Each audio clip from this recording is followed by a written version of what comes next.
पालघरमध्ये मार्क्सवादी कम्युनिस्ट पक्षानं भव्य पायी मोर्चा काढलाय। मार्क्सवादी कम्युनिस्ट पक्षाच्या लॉंग मार्चचा आज दुसरा दिवस आहे। मुंबई अहमदाबाद महामार्गावरील डहाणूच्या चारोटीहून या भव्य मोर्चाला सुरुवात झाली आहे, तर हा मोर्चा मासवणमध्ये मुक्कामी आहे। आज पालघर जिल्हाधिकारी कार्यालयावरती हा मोर्चा धडकणार आहे। पालघरमधील वाढवण प्रकल्प रद्द करावा, पिण्यासाठी आणि सिंचनासाठी पाण्याची सोय करावी यासह अन्य प्रमुख मागण्यांसाठी हा मोर्चा काढण्यात आलाय। या मोर्चामध्ये जवळपास 50,000 नागरिक हे सहभागी झाल्याची माहिती आहे। जोपर्यंत मागण्या पूर्ण होत नाहीत तोपर्यंत अनिश्चित काळासाठी पालघर जिल्हाधिकारी कार्यालयासमोर धरणे आंदोलन करण्याचा इशारा या आंदोलकांनी दिलाय। तर आज पालघर जिल्हाधिकारी कार्यालयावरती हा मोर्चा धडकणार आहे। मागण्या पूर्ण होत नाहीत तोपर्यंत धरणे आंदोलन करण्याचा इशारा या आंदोलकांनी दिलेला आहे। तर या लॉंग मार्चचा आजचा दुसरा दिवस आहे आणि याच संदर्भामध्ये आपण अपडेट जाणून घेऊयात आमचे प्रतिनिधी संतोष पाटील यांच्याकडून। संतोष, आज या लॉंग मार्चचा दुसरा दिवस आहे, संख्या ही मोठी दिसतीये, कशा पद्धतीने हा मोर्चा काढण्यात येतोय, काय नेमक्या मागण्या आहेत?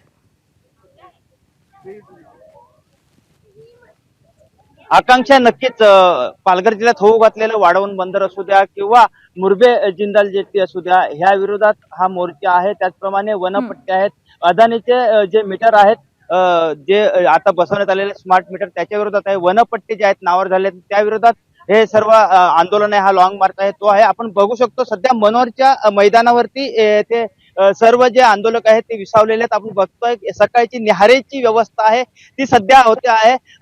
सर्व जे तयारी आहेत त्या आता पालघरकडे जाण्याची करतायत। आपण बघाल तर मोठ्या प्रमाणात महिलांचा सुद्धा याच्यामध्ये समावेश दिसतो आहे। एकूणच पाहायला गेलं तर हा जो मोर्चा आहे तो काल निघाला होता, साधारण 27 ते 28 किलोमीटर पायी चालत हा मोर्चा आला होता। आपल्या सोबत इथून जे आंदोलक आहेत, काही महिला आहेत, त्यांच्याकडून पहिला प्रतिक्रिया आपण जाणून घेऊया। काय सांगाल, हा मोर्चा आहे तो निघालेला आहे, काय मागण्या आहेत आपल्या?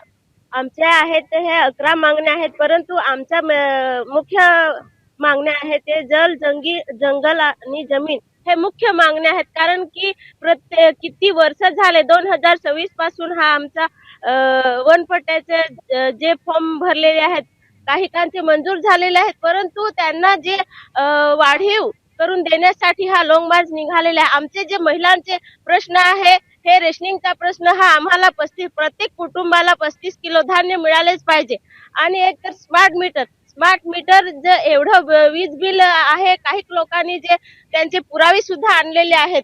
तर अशाच प्रकारे जे घरकुल योजना आहे तशी आमच्या 11 मागण्या हे आमच्या मान्य होईपर्यंत आम्ही इथून उठून जाणार नाही आणि जोपर्यंत आमच्या मागण्या जे पूर्ण होत नाहीत ते पुढची पण पावल जे आमचे वरिष्ठ आहेत ते उठवणार आहेत। एवढंच बोलून मी माझे 2 शब्द आपल्यासोबत काही इथे जे कार्यकर्ते आहेत, काय नेमकं रात्रीची व्यवस्था कशी होती आणि पुढचं पाऊल कसं असणार आहे? आज तुम्ही अशा पद्धतीने हा मोर्चा निघालेला आहे आणि जिल्हाधिकारी कार्यालयावरती आज हा मोर्चा धडकणार आहे, त्यामुळे प्रशासनाकडून यांची समजूत काढली जाते का हे पाहणं महत्त्वाचं असणार आहे। धन्यवाद संतोष या माहितीसाठी। एबीपी माझा, उघडा डोळे बघा नीट।